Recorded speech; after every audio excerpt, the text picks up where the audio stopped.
Hey guys, how you doing? Happy homebrew weekday. Yeah, I got to keep myself safe there. Nice to be back, and I'm just enjoying myself a nice glass of homemade red wine here.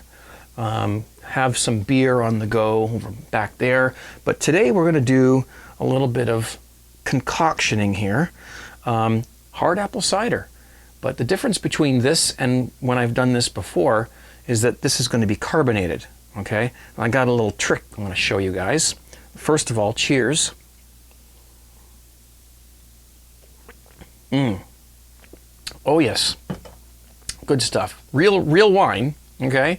Good stuff, but we're going to make stuff that you can, make by going to the grocery store and basically buying some things. But the difference here is that this is going to be super easy to carbonate, and I'll show you why. And this has been something that I've been meaning to do for a long time, so I finally got around to it. This little bag here contains caps, little caps here. I'll show you one. Okay, there's a, it's got a little hole in the top. It's got a rubber gasket in there, or a circle thing in there, whatever you want to call it. And there's a tiny, tiny little hole in the center of that little rubber thing that allows gases to escape, but it won't, allow the thing to explode. It'll keep enough gases in there to carbonate the cider. Okay, so we'll talk more about that, because a lot of you guys who are watching this already know all about fermentation and stuff, but there might be a few people watching this who don't. So we're going to try to keep things, try to explain as much as we can. Okay, so we'll just get that out of the way. So, I got a couple cans of apple juice, okay? As long as it doesn't have any preservatives in it, no sulfites or weird chemicals, you're fine. If it does have those things, it won't work, all right? Because that will kill your yeast. It can be pasteurized, but it can't have any preservatives in it, okay? So there's 2 cans of that.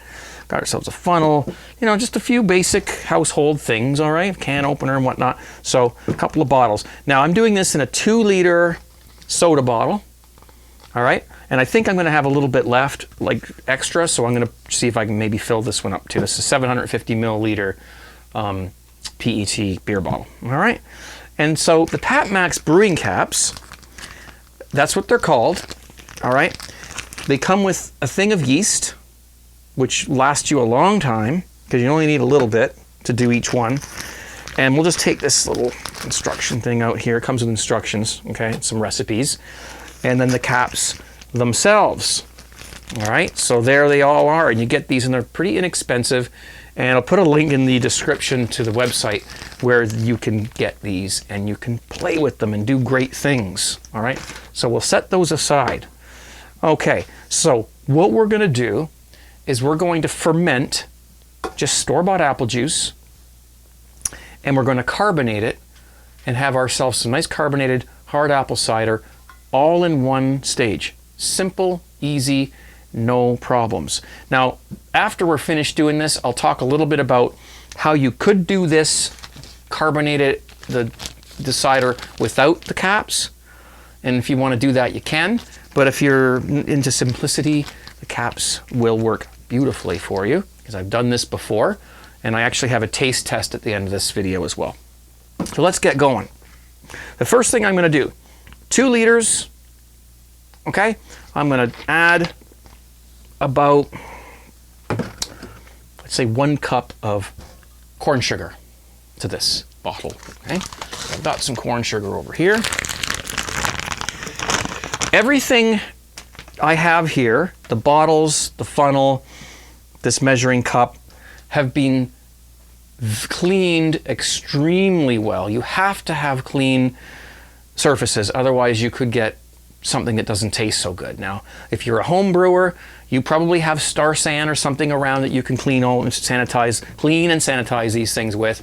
If you don't have something like that, just wash them under hot soapy water, rinse them very, very well under hot water, and you should be fine.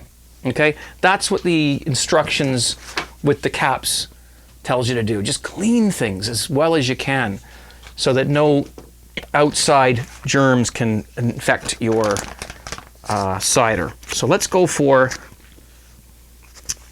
about a cup here, and I'm not too concerned about measuring it, so we'll get that going there.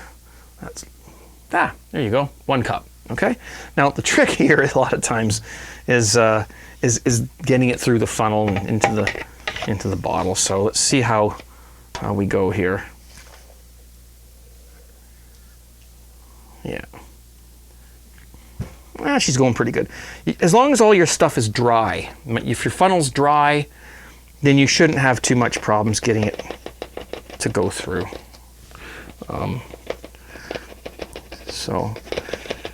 But it'll get clogged, and we'll do a little edit here so that you guys can not fall asleep on me. All right. Beautiful. Okay. So that's 1 cup of corn sugar, or dextrose as it's known. Okay, now, I mean, this is pretty easy, guys. There's nothing to it. I don't even know why I'm making a video other than just to demonstrate the caps and how they work.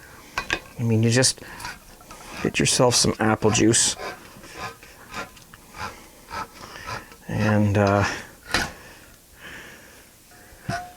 get yourself your funnel, and in it goes. Hopefully I don't spill something here. Oh, all right, we're okay. There we go.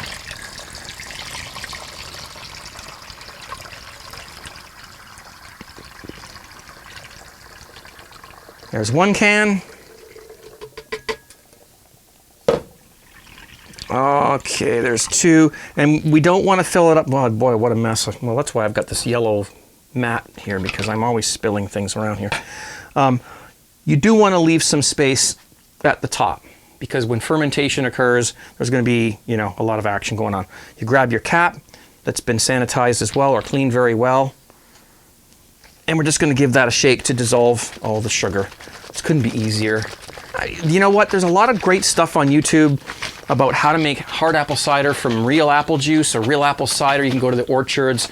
You can get apple cider from them, as long as it's not pasteurized. That's really a good thing to do when you get to that level. But for starters, it's okay and easy just to do it with just store-bought stuff, especially if it's out of season. Maybe you can't get the apple cider, then you just go to the store and get something like that. So there you have it. It's all mixed. The sugar's all dissolved. And all you need to do now is get the yeast that came with the Pat Max brewing caps. Now, again, just to sort of explain this for people who are new to brewing or to making things like this, fermentations, when you add the yeast, brewer's yeast, to this, the yeast is going to eat the sugars in here that we've put in, plus what was already in the apple juice. And it's going to, let me just put a little top on that so we don't spoil it, and produce alcohol. It's also going to produce carbon dioxide, which has to escape from the vessel that you're brewing it in. So what we normally do is we put on an airlock like this. This is something, that's an airlock there. It lets gases out, but it won't let air into the thing, so you can't get infected. But what this is going to do is it's going to let the gases out, but not all the way. It's going to let enough of them out, things not going to explode, but it's going to keep enough of them in, enough of the carbon dioxide in, right, that it's going to carbonate, it's going to carbonate the beverage as it ferments and turns it into hard apple cider. So let's go ahead, and the yeast that comes with the caps, I'm going to put, I don't know if you guys are going to be able to see this very well. Probably not. I'm just going to put like sort of just to cover the sort of the bottom of the cap that it comes with the yeast, and we're just going to add it.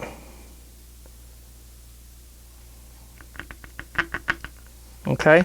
The more you add, the faster things will go. I'm just going to put a little extra in there because I might have spilt some down the sides. There we go. Okay. And that's all you need to do. You put the cap on, the Pat Max cap. Give it a good tighten so it's sealed. Give it a little shake.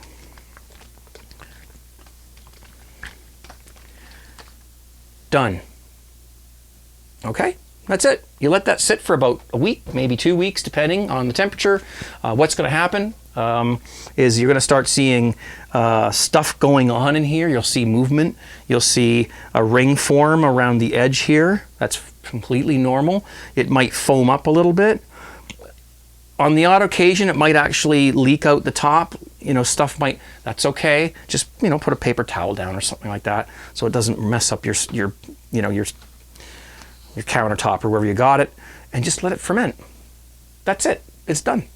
All right. Now you can also do this in smaller vessels, and I'm going to do this with this just to show you that you can do it. That's a 2-liter soda bottle. The only thing about this is when it's finished, once you open it, you know how soda is, right? It starts losing its carbonation as, you know, the more you open it and the more you pour it. So you're going to have to drink this all in one night, or, you know, share it with some people. So if you wanted to, you could split that up into smaller bottles. So this is a 750 milliliter PET bottle. I'm going to put 1/3 of a cup, approximately 1/3 of a cup of sugar. What the sugar does is it just gives it gives the yeast more food, so it'll produce a little more alcohol than if you just used straight apple juice. A lot of you know that, but I'm just, you know, I'm thinking some beginners might be watching this. 2/3, okay, that's a lot. All right, hey, we'll make a stronger one then. We'll put a little extra sugar in this one here and see what happens. So in that goes. Now, I've made a mistake here, a big mistake, that if you make this mistake, you're going to be swearing and cursing and everything else. The funnel was wet as I poured apple juice through it. So you're going to have a little trouble. It might clog up, but mine seems to be, yeah, you know. So, you know, make sure your funnel's dry. Get a couple of funnels so that you can use one for the wet stuff and one for the dry stuff. Just make sure they're both very, very clean. And that's it. Okay? Well, it looks like we're doing okay with this. It's a little bit left. There. Right? And, you know, the rest of it's going to get rinsed out with what we've got left here of our apple juice.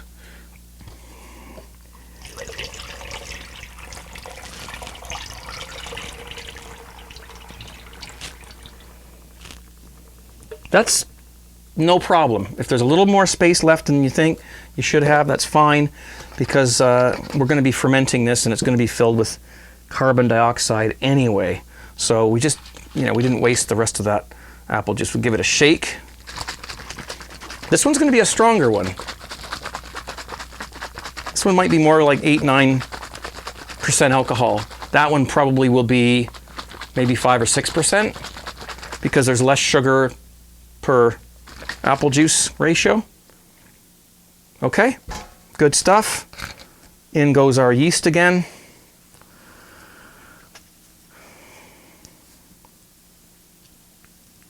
Just put a little bit in there. You don't have to be precise about it, but just, you know, cover the bottom of the cap. You could even add less, but this yeast is a little older, so I'm putting a little bit more in just in case some of them are not as healthy as they were when I first got these things. Give that a little shake. Now, the other thing is to remember is do not use like water bottles or things. You have to use bottles that are designed for carbonated beverages. So obviously these pop bottles are carbonated, and these, you know, Cooper's beer bottles are carbonated, are made for carbonated beverages. So you're fine with those. You can't use water bottles. I don't know if I would use glass bottles. You know, anyway, I mean, you've got the added, you know, safety of knowing that the gases are going to escape through these little caps, okay? But some of the gases will remain in the bottle and it'll carbonate. Now, the first thing you'll probably start to notice is the bottles will get harder. After about 24 hours, you'll go to squeeze them and they will get harder. And they will get very, very hard. And if you do that to them, you'll hear the pitch rise up, and you'll hear how stiff they get. That's fine. I haven't had any problem with these things at all. So, but you know, put them somewhere where if something does happen, where if something does come out the top or whatever, it's not going to make a huge mess of your environment. Okay, so I'm going to set those aside, and we're done.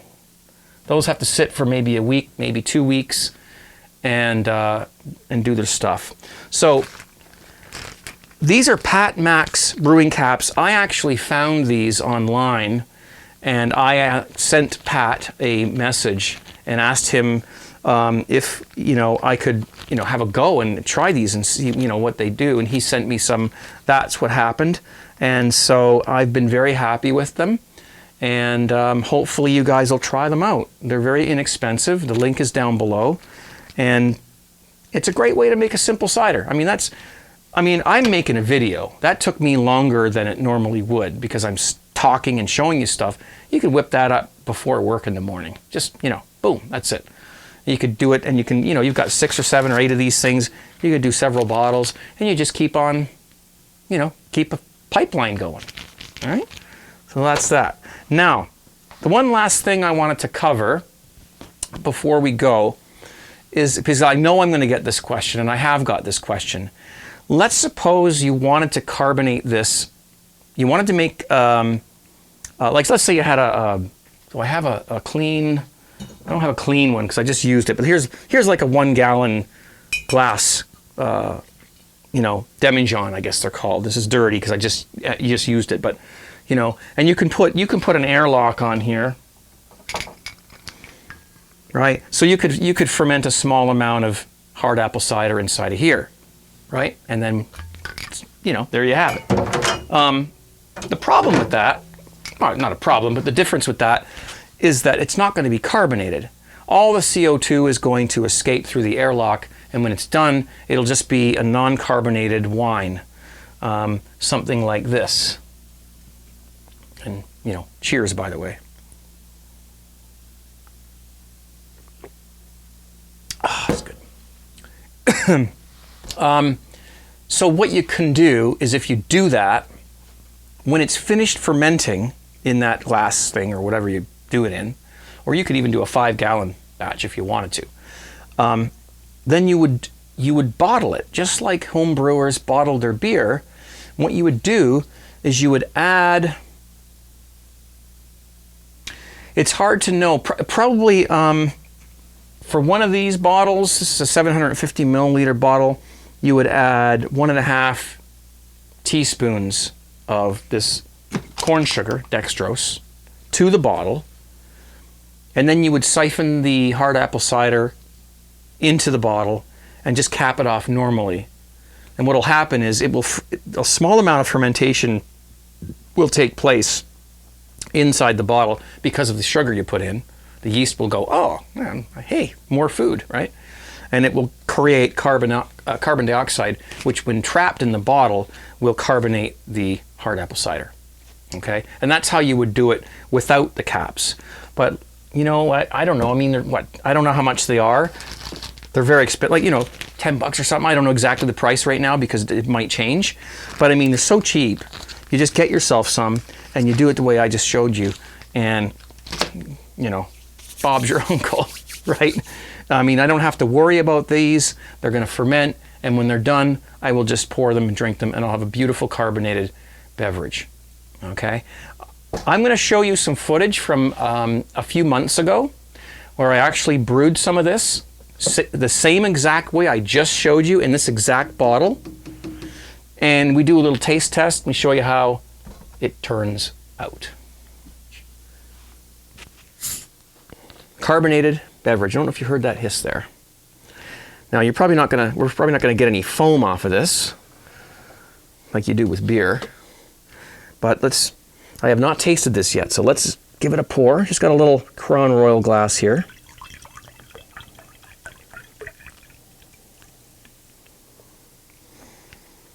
Set that down there.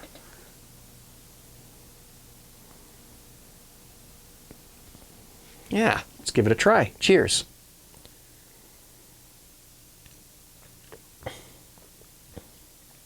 Oh, wow. That is delicious.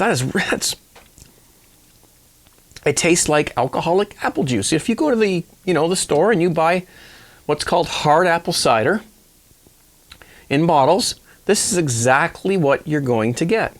It tastes exactly the same. I've actually tasted the hard apple cider from the store, and it's about 5 or 6% alcohol. This is probably about 7 according to my calculations, because I'm a home brewer. I'm able to just sort of determine what the alcohol is going to be. And if you make it the way I just showed you, then you're going to get approximately the same results. You'll end up with exactly what we've got here. All right, guys. Well, listen, thanks a lot for watching.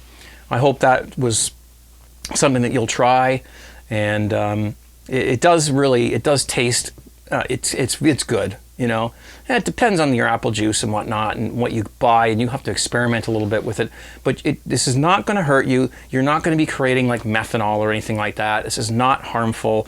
That only happens when you distill beverages. When you distill alcohol beverages, and you concentrate the methanol, and then you can hurt yourself if you don't know what you're doing. This does not have that problem. Okay, so you're just fermenting stuff the way everybody does. This is how they make beer and wine and all kinds of stuff. You're not going to hurt yourself.